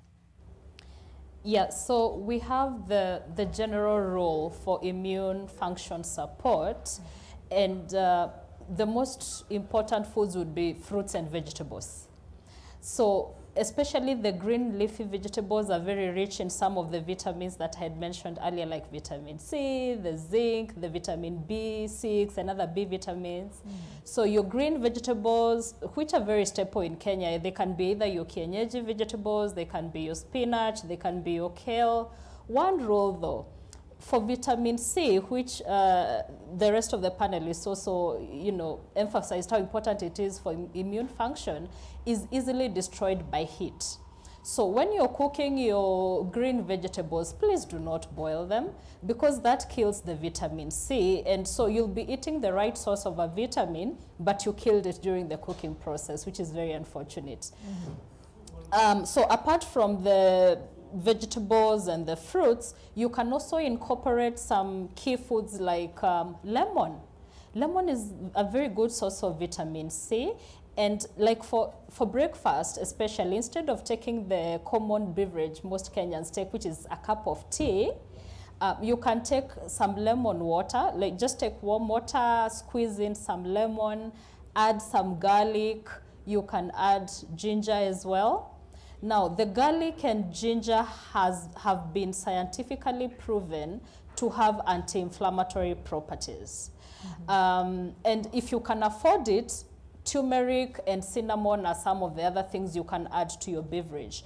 So even for helping to, to soothe the throat, because the inflammation on the throat or a hoarse, just feeling a bit of coarseness in the throat is one of the symptoms that COVID-19 patients are complaining about. So the lemon water with garlic, ginger, and you can add a bit of honey, that would really help to ease that problem. Now, in addition to this, the macronutrients we talked about, the protein, the carbohydrate, and the fats, are also very important to give energy. But in addition to this, your fruits. Right now, we have some fruits in season like avocado. We have, I think lemons and oranges are most of the time in season, especially in Kenya. We have pawpaw or papaya, very, very high in vitamin C. We have watermelon, again, very high in antioxidants that are good for immune function. So nutrition does not have to be expensive. The staple, like the staple Kenyan food, which is ugali, skuma, or spinach, and maybe a source of protein, is a very good meal for a COVID patient because the ugali is giving them the energy they need. The green vegetables is giving the vitamins and other micronutrients they need. And if you add an egg to it, which we said is a good source of zinc, is a good source of protein, is a good source of selenium and copper, that becomes a full meal that is healthy. And for breakfast, you can go for something like sweet potatoes. If you take sweet potatoes with some, you can have your vegetables from the previous night, remain. Just have a little bit that you can eat with your breakfast, yeah? So you can take your sweet potatoes, some vegetables, excuse me, and take a source of protein. It can be an egg, it can be beans, it can be njahe or dolicho beans, any type of legume really, yeah? That is a complete healthy meal, and that is a typical Kenyan food. Something like githeri. Githeri is going to, it has maize for carbohydrate, it has beans that has all these micronutrients we're talking about. Just add some vegetables to it to make it healthier, yeah? And I think the doctor also mentioned the typical plate that is generalized for half plate to be vegetables, quarter protein, quarter carbohydrate. That is a general rule that everybody can follow. Please don't add fruits to that. It would be more advisable for your fruits to be taken in between your meals, not really with your meal. And also, if you have a comorbid condition or underlying condition, please do not follow that general rule, because especially for diabetes, then your amount of carbohydrate will be a problem. You'll have issues. So what clinical nutritionist advice is also based on what you individually need and what you can afford. Okay. But generally, your fruits, your vegetables, cooking with garlic, adding some lemon, getting yourself some turmeric or cinnamon. Those are some basic things you can include in your diet that would support your immune system to work the way it needs to. Okay, now Tatiana, we touched on stigma earlier on, and this is something that you've come face to face with, whether by self or from other people. What has been your experience? Personally, so during the time I was in isolation, I received a countless number of DMs about the stigma that people are going through, which I have found so heartbreaking. People are being, this is the information I received, people are being shunned in their neighborhoods. People are, like, neighborhoods are chanting for people to get out of their houses, to leave that neighborhood. People are being called by their colleagues at work, telling them that should anybody die, that it's on them. There's just so many heartbreaking stories that I am so shocked about. So at the time I was receiving these messages, I was really, really heartbroken about them, but I hadn't personally experienced anything. So last week I left the house for the first time in almost a month, and I was so scared about how people would receive me or people recognizing me and bullying me, that I decided to, you know, dress up as if, you know, people can't recognize me. I wore a hat, I wore an outfit that nobody could see me, and just because of the fear. And the whole way in the taxi cab, I was riddled with anxiety. Like I was almost crying. I was so anxious about the world. So personally, I really haven't experienced it. But from the stories I'm getting, it's just as if people just don't even want anything to do with somebody who has gone through Corona or is going through it.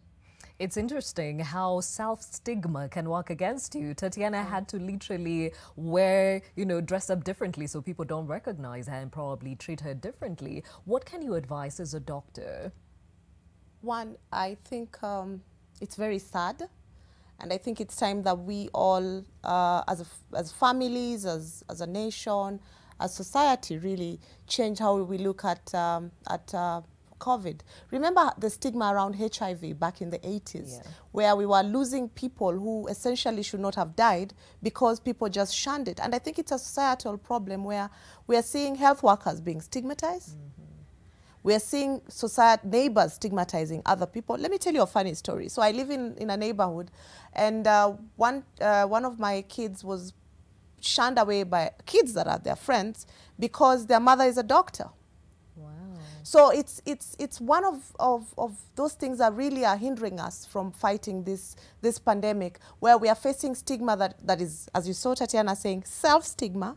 Then we have a family stigma. Then we have a societal stigma, and we have a national stigma, where even someone saying that Gladys had COVID, Gladys comes out really, really angry and saying, why are you saying I have stigma? that is stigma.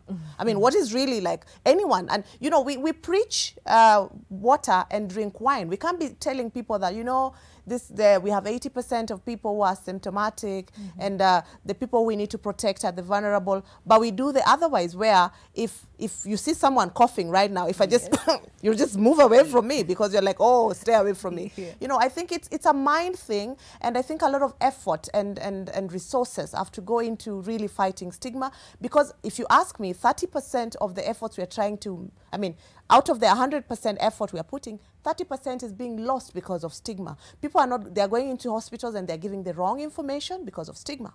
People are lying to other people and interacting with people because of stigma. People are going into places and they're not disclosing things and they're not observing the measures that have been put in place because of stigma. So stigma is really such a big thorn, and we need to get rid of it. And I really feel sad when I see a young adult having symptoms and not talking about them. So, you know, someone has fever, they don't want to say they have fever.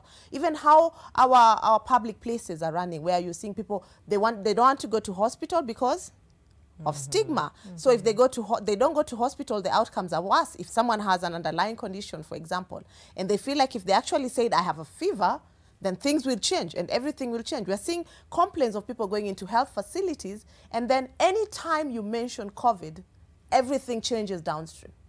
Everything changes from how you'll be handled, the kind of care you'll get. So it's a really, really sad situation, being a healthcare worker in this country and being a normal social human being. It's very sad that we are really propagating it, and every day we live, we are doing the same thing the same way and expecting different results.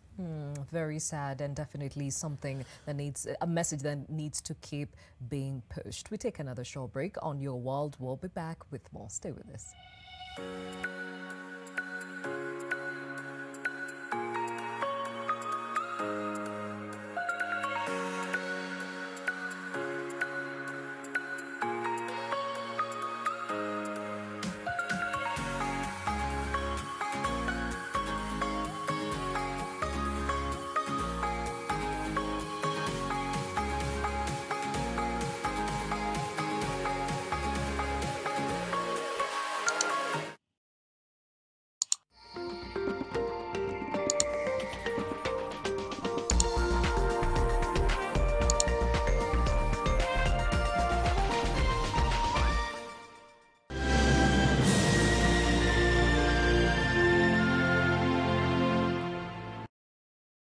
Various institutions have reported over 800 million units of unclaimed shares among other assets. To find out if you are an owner or beneficiary, dial *361# or visit www.ufaa.go.ke.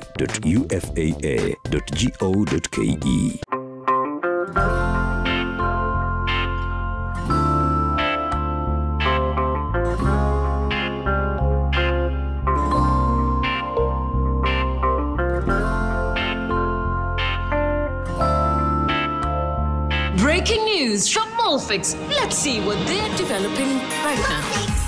Pants is just for me. It really feels very comfy. Molfix pants with anatomic fit technology. New Molfix pants, an invention from babies for babies. You should also try Molfix. Pata smartphone mpya kuanzia 20 bob daily pekee ukilipa mdogo mdogo. Weka down payment ya 1000. Lipa kuanzia 20 bob daily kwa miezi 9. Piga *544# kuona kama unafaulu kupata 4G Neon Ray Pro. Si hapo Safaricom ni yako kabisa. To achieve great things in life, you must do little things every day, like the 1, 2, 3 with Colgate. 1, wake up, wake up. 2, brush up, brush up. 3, smile through your day with a fresh breath and strong tea. Smile through your day with a fresh breath and strong tea. Do the 1, 2, 3 with Colgate and give yourself a future to smell about. Lisa, my darling, you know that I will never forget you. But life goes on. I think the time has come to give myself another chance to be happy. My father spent 2 years locked away feeling depressed. You show up and everything changed. Why is that, Lashana? What are you getting out of all of this? One thing's for sure, you need to find a way to fix this. All right, you know what? You're not giving me orders. I know what to do and how to do it. We know that's not the case. Better leave me alone and let me do things my way. Along came love in association with Blue Band Peanut Butter.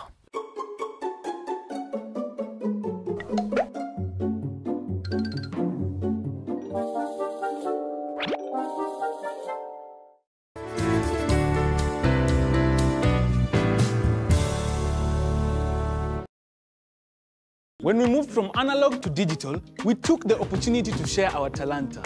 And the rise of local radio represented our voices mtaani. New ICT and educational platforms are going to make sure that no one is left behind. Communications Authority of Kenya, opening your world.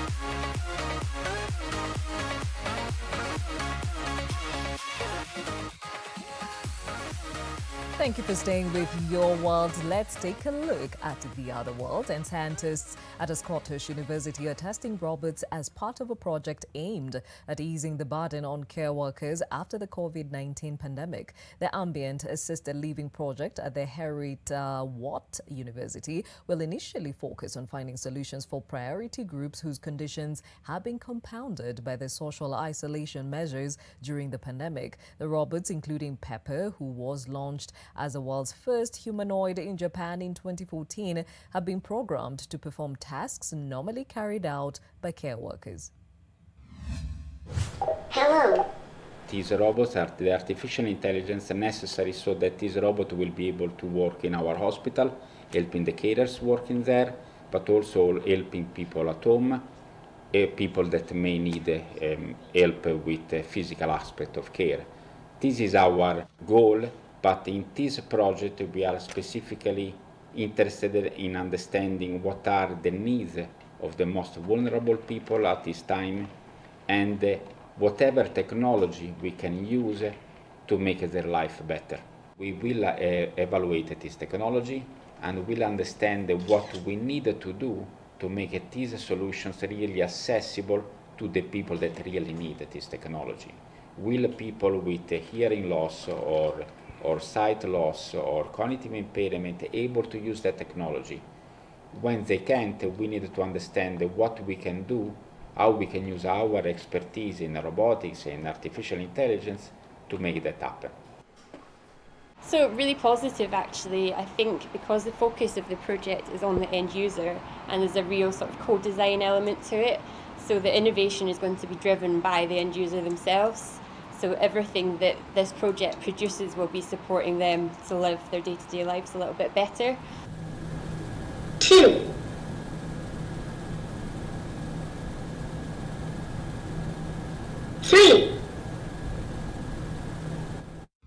Hashtag the new normal for sure. Now, for one young funeral assistant in Florida, his social life has been dead. His only human interactions are coronavirus victims at the funeral home where he works. But 26-year-old Bradley Georges says he doesn't regret his isolation. He says, "I see it as a blessing that I'm able to offer my services to other families." Florida, with a population of about 21 million, has recorded more than 5,000 COVID-19 deaths.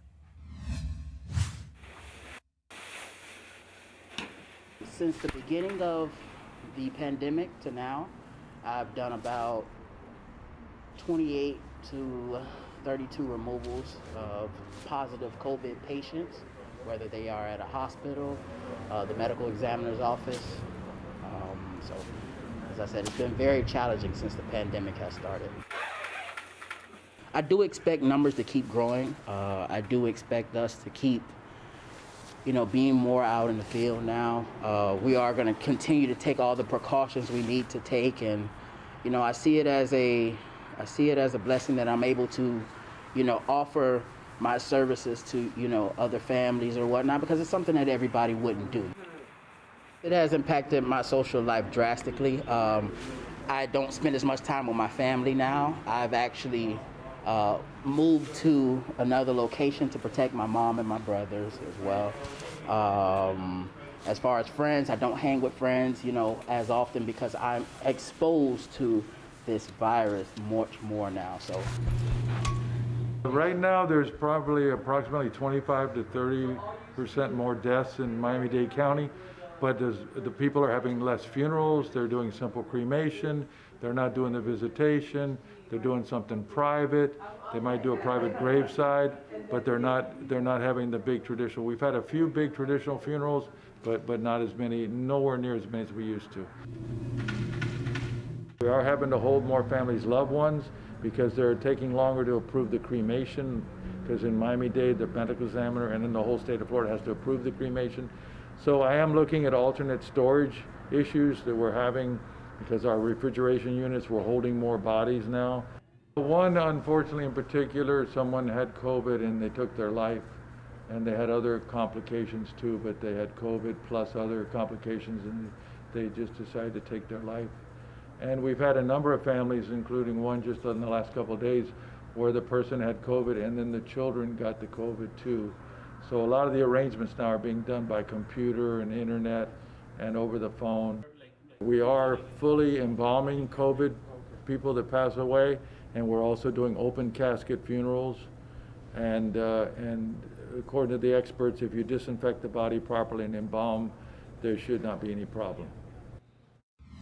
Now, elsewhere, post-COVID unit at the Pedro Ernesto University Hospital in Rio de Janeiro helps patients who are recovering from COVID-19 and are too weak to go home with physiotherapy and rehabilitation. Clayton Ferreira dos Santos Physiotherapy says the job is to strengthen the core of the patients, to sit on the bed, stand with them, work on walking, because sometimes they can't, so they are really weak.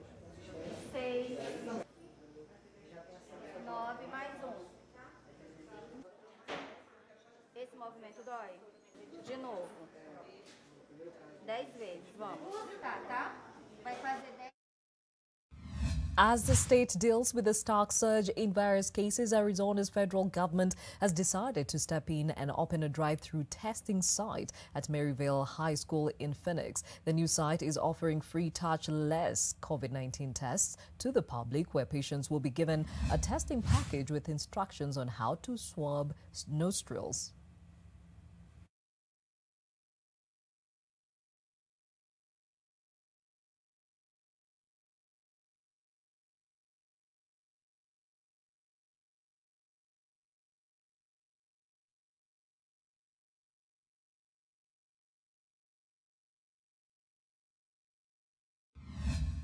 And unprotected and poorly paid, an all-women army of health workers confront suspicion, anger, and the threat of infection as they go door-to-door searching for coronavirus sufferers in India's poor communities. About 1 million accredited social health activists, or ASHAs, are deployed in cities and villages to administer basic medical care such as vaccinations and delivering babies. But as the number of confirmed infections in India soars past 500,000, the women find themselves on the front line of the battle against the contagion, identifying potential cases and educating locals in the hope of slowing its spread.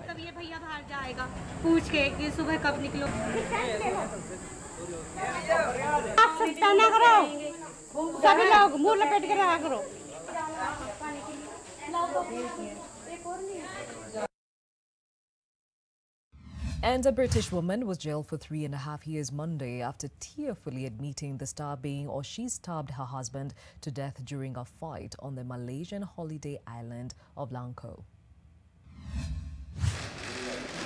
After listening to both parties, the court handed down its decision and has sentenced Samantha to 3.5 years, specifically 42 months from date of arrest and a 10,000 ringgit fine. Do you have anything to say, Samantha? She did not intend for this to happen. And now people have heard that, and I think there's a sense of relief on her part. She's accepted the fact that she needs to serve this sentence, and I think that she acknowledges the fact that, you know, her life is lost. And I think she's looking forward to her own recovery. Actually, I'm trying to get some clarity from the prisons on when her release date might be. But it could be in the middle of next year, according to our calculations, but that's subject to the prison's clarification on that. Not really middle, maybe towards the end of next year. Sorry, excuse me, can we have a few words from the family? And back home, as we get used to home-based care and how it actually is being implemented, Tatiana, being at home, or the whole family, at least you, your husband, the kids recuperating, did you notice that there is a cost that is actually attached to the same? Not really. A cost in terms of food Like, and things like yeah, that. I just, food, supplies, just being holed up at home. Did it make a difference in your budget? I mean, okay, definitely. I think this whole year, to be honest, has showed me that I don't need to be spending as much money as I was before this pandemic happened. So to be honest, this past month being at home has really been like the rest of the year for me, except I couldn't leave the gate. And I'm really fortunate enough to have that kind of journey because I didn't really suffer at all. So we were at home and I realized that there's a lot of things that I was doing before that I really did not have to be doing. And I've also realized that during this period of time that I really need to take my savings and finances more importantly, because should this have happened in a time where I didn't have work, this would have been really stressful for me. But thankfully I'm able to create content and, make money that way. Okay, and speaking of which, most people actually are lucky to have a health insurance to cater for their needs. Did you have this? I didn't. I didn't have health. This is another thing, I have to really take these kind of things into account going forward. And that's one thing that this pandemic has taught me. But during this specific 4-week period where I was at home isolating, there wasn't really much that I needed again. So it was I was living just normally, comfortably within my means at home. Okay, and Ruth, the reason why I'm asking about this is because there is a cost that comes with home-based care, especially when you're offering palliative care. How do those who need your services cater for this? Do they have support from insurance companies or even NHIF? Most of our patients don't have insurance cover. A few have the NHIF medical scheme, but they use it mostly at the public health facilities to access services like x-rays, chemotherapy, blood tests, and so forth and so forth. But palliative care is not covered at any insurance company, and it is something that needs to be considered because it's a critical service that is required. And once patient is covered under this, it's easier to decongest most of the health facilities. So the patients we serve mostly have to pay for fee for service. Those who can't, we still see them. But now what happens, because we rely mostly on funding from well-wishers and the fundraising, we reach out to friends or companies to support and offset some of these costs that we incur. So a significant number of patients are not on insurance cover, so it becomes quite challenging for them to access services. But we will still reach out to them. We offer the service and then reach out to a friend or a corporate to help us offset some of those costs. Okay, Dr. Mora, home-based care has been a reality in other countries for a long time now. And for us to ensure that this actually outlives the pandemic, some of the things like just catering financially for the patients is crucial. How can this be realized? I think one, I'd like to highlight, Gladys, that most of the insurances don't cover for COVID tests. Yes. They don't cover for the COVID, the expenses incurred in hospital. It's not covered because there's a clause that states that they don't handle pandemics. I thought we had gotten a good word that they'll be covered, but nah, they're not. But having said that, I think it's time, this pandemic should serve as a lesson, and we should have a silver lining to it, where we are learning some things about health financing and how we should make sure our populations are covered, so that even in the home-based care setup, they can still be covered by a financial or health financial that can take care of the needs. Because remember, right now, everyone economic needs have increased, but the supply has actually gone down economically. So it's a reality that everyone is battling with the hard economic times that were even in existence before we started having the pandemic, and have just only gotten worse as we are going through this pandemic. And the issue around what can we learn from this pandemic, I think from all levels of governance, right from health institutions to government to families, we need to ask ourselves those hard questions about health financing. And it's high time that even as Kenyans, even as me and you, we should then be able to ask anyone who we want to vote for, what are you offering for health? How are you planning to finance the healthcare of the nation? And what plan do you have in terms of ensuring that every Kenyan can get health, and health is there for everyone with the concept of health for all? And how can we achieve that if we don't have good and adequate financing? It's a very important thing that is being brought up, and I think even as we battle and ask ourselves how will we suffer through this and how will we come out, we shall overcome, and with all those things and messages of hope that we're giving, we should ask ourselves the hard questions and what are the lessons we are learning from this, and how do we overcome those challenges that we've faced. Okay, and as we talk about health financing, what is an ideal situation look like? An ideal situation, Gladys, is where you walk into a health facility that one is not labeled as private or public. And you walk in and you can access all the needs that you need, right from you to your family, and you go home. You walk in and walk out.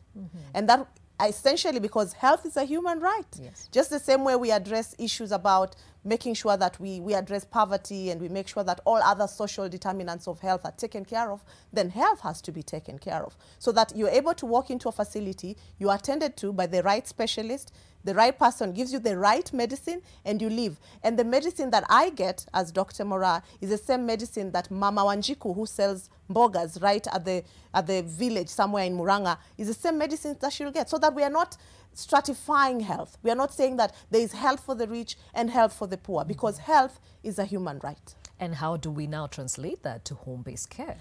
It should mean that then all the other, and that's why you're bringing a very interesting conversation about other social determinants of health, where we have housing, we have food, we have all other things. So in this case, it's the other societal things of right infrastructure in terms of employment, so that we take care of poverty. Are people empowered financially? Are they educated? Where education comes in so that they are aware of their health and they are able to respond appropriately when they're given instructions, or even preventive measures that can be put into place. All those factors. So do we have employment? Unemployment goes back to health. Do we have the right people having the right education? Goes back to how their health will be. So that when we use the phrase, the health of a nation is the wealth of the nation. Essentially, it's literally and practically that. The nation is as healthy, is as wealthy as how healthy the population is. So that if we are not having those hard conversations and we're just seeing people promising us, we bought a CT scan machine for a county hospital and we're supposed to be excited. How is that translating to making sure the health of that county is going to get better? How are we ensuring that that machine that is there, or those healthcare workers that you say you've employed, are actually going to translate to ensuring that we have the right health for your nation? So it comes from preventive to curative in every angle, and it's a conversation we need to ask ourselves, how is the financing done in our nation? And as much as we fight corruption and all those things, we need to have a plan. Yeah. Okay, and over to you, Stella. You were very categorical that the government needs to relook as to how they also price some of those essential nutrients so that every Kenyan can have a healthy basket, as you called it, to, you know, take in on a daily. Even as you give us your parting shot, what would you like to encourage Kenyans in as far as taking up their nutrition in their own hands and, of course, the enabling of the same? First of all, the right to food is a basic human right under Article 43 of the Kenyan Constitution. But that does not just mean that the government must feed the citizens. It also means that the citizens need to figure out how to also feed themselves. So this COVID situation has also helped to test our food systems, the national system and the community food system, and also at household level. How ready are we usually for such a situation? Yeah, because now we're in a situation where there's COVID, we have locusts that are really depleting our food in the farms already. So we're in a situation where most people are either not able to access adequate and healthy food, or we will probably walk into a malnutrition situation because of the locust situation. So as Dr. Mora said, I think... yes. Sorry. I can't hear you. Okay, we still can hear you. All right, I think we seem to have lost her connection, but she'll be joining us to make her parting shot. And Tatiana, even as we put a close to this conversation, Ian was very, very clear on how this battle, a lot of it is in your mind, especially if you are symptomatic. But I think the mental wellness and health of everybody at this time is very crucial. From your experience, what would... Panic and all of that kind of stuff. So I think it's really important to surround yourself with your support system. For me, I'm lucky enough to have amazing friends and amazing family who are always checking up on me, as I said. And I think that's really important for you to have. So I know it must be a scary thing to go through.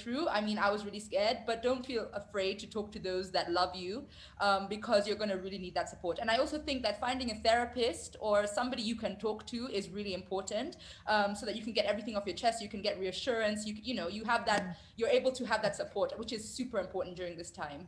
Okay, and Ruth, dealing with patients that need your services, you cannot ignore the psychosocial support, especially when it comes to their mental well-being. How do you ensure you cater for this?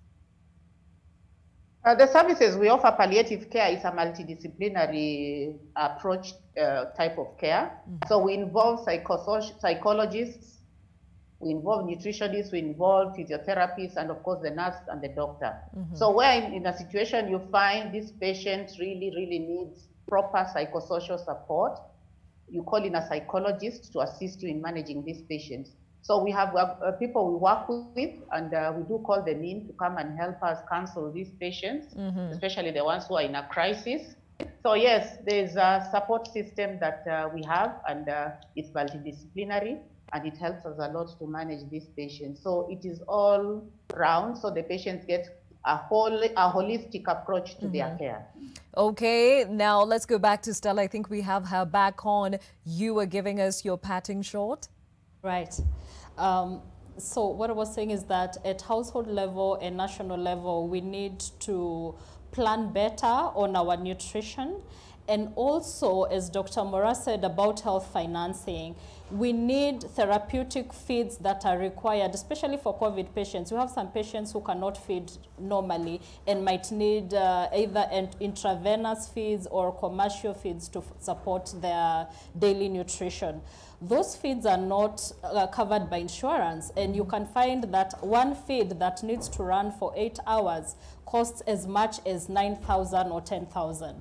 And that is a cost that the patient would have to cough out of pocket to support something that is a basic human right like nutrition. So I think it's very important that insurances are also compelled to cover therapeutic feed, and COVID patients who require extra nutrition support need to be supported so that the immune systems are able to actually fight the virus.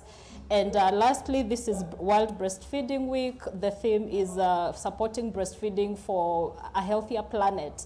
And we need to support our mothers to adequately breastfeed so that the infants also have the immunity that they required to fight the COVID-19 virus in case they get infected. Thank you, Stella, for those words of advice. And of course, Dr. Mora, even as we see home-based care outliving the pandemic, what should we keep in mind to ensure that this is a success? Because the government has been saying the success rate of those getting home-based care is actually higher than those in hospital. I think we just go back to asking ourselves in the Kenyan context, how will home-based care work? And I think what I would like to finish up by saying is that home-based care serves a population in our nation, but I think we need to extend and look at the other determinants of healthcare that really need to be addressed so that this dream can actually be achieved across the board. So it's a matter of just being very cognizant of our situations and also cognizant of the social setups that our people live in, so that we empower our people, not just in the aspect of saying we will give them home-based care, but we address the other social determinants of health, of employment, social infrastructure, housing, and all those other issues, and nutrition, as she mentioned, that really ultimately contribute to how well and how healthy people turn out to be. Okay, very well said. Dr. Ubrin Morash is an internist and, of course, healthcare advocate. We were also joined by Stella Kimani, a clinical nutritionist, Ruth Were, the CEO of Nairobi Hospice, and Ian Wafula was to join us. He is a BBC journalist, and he sent his apologies because he's not feeling too well today, but he's still battling COVID-19. Of course, Tatiana Karanja, who is a COVID-19 survivor, and she is a photographer by profession. Thank you all for being part of this very crucial conversation, and we shall continue talking about the same as we see this come to a reality and into the future. Before I bid you farewell, you've been talking to us about your experience with home-based care, and Mukolo Nisa says, truth be said, I can't dare go for the test. I hear you, and I think this is linked to the stigma we're talking about. Solmat says, we suffered and healed unknowingly. Is this the case? Well, most people do say that happened earlier in the year. Steve Gachanja says, what are those under home-based care doing best? Because the patients are recovering in big numbers. This is actually a very true thing, and I think Dr. Mora can touch on why that has been such a success. Anel Kayisa says, God bless all the medics and paramedics whom I call warriors against COVID-19 for doing a commendable job and helping others recover from this. Wycliffe and I says, so it means the government is not providing the right infrastructure, because from the statistics, home-based patients are recovering more than those in government facilities. Well, that has been proven. The government has actually come out to say the same. And Dr. Mora, quickly, why is this being a positive thing? If you're in your natural environment, your mental health state is good. So you're in a home where you're very familiar, you're getting the right care with people who love you, you're likely to be at very good mental state. So when your mental state is good, your immunity is on the roof, because it means all your body is doing is fighting the virus and not really dwelling on the stresses around, do I have this food, or did I get my medication at the right time? And plus the love. I think the love really just cuddles you up and makes sure you get well sooner. Okay. So the outcomes will definitely be better. But again, remember, as I told you, the socioeconomic status of the people who can afford home-based care are able to access a lot of things that most of the 60% of Kenyans cannot. Very well said. Well, we take a look tomorrow at the transport system in this country. Are public service vehicles adhering to the COVID-19 regulations? Social distancing, staff wearing masks? Are those on your route coming or rather operating during this time? The borders are open now. How does ours on the road with a mask feel like? Very many pertinent questions in as far as the transport industry is concerned, and Joseph Warungu will be taking you through that conversation tomorrow from 7 a.m. My name is Gladys Gachanja, and this has been Your World. Have a wonderful day.